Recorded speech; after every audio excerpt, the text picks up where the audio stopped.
আমি একটি সামাজিক সঞ্চয় সংঘের সাথে যুক্ত আছি। এখান থেকে ১ লক্ষ টাকা ব্যাংকে জমা রাখা হয়েছে। ব্যাংক থেকে যে ইন্টারেস্ট দেয়া হয় সেটা থেকে ব্যাংকের চার্জ কেটে বাকি টাকা যদি সমাজের কল্যাণে ব্যয় করা হয় তাহলে কি কোনো গুনাহ হবে? এক্ষেত্রে ইসলামী শরিয়া কি বলে? ভাই নূর হোসেন, আপনার প্রশ্নের উত্তর হলো যে আপনি যে প্রতিষ্ঠানের কথা বলেছেন আ সেটা আপনার কথা থেকে বোঝা যাচ্ছে যে এটা সুদভিত্তিক প্রতিষ্ঠান। অতএব আ এই সুদভিত্তিক প্রতিষ্ঠানে আপনি যে টাকা জমা রেখেছেন,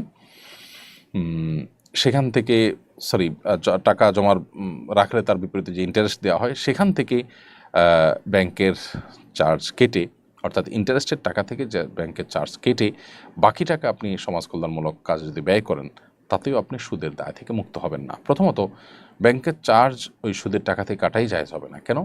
কারণ ব্যাংক আপনাকে যে চার্জটা করে সেই চার্জটা কেন করে? সেই চার্জটা এজন্য করে যে আপনার টাকা রক্ষণাবেক্ষণ, লেনদেন, হিসাব সংরক্ষণ এগুলোর জন্য চার্জ করে। তো সেই চার্জ তো আপনার বলতে পারেন আপনি সেটা তো সার্ভিস চার্জ।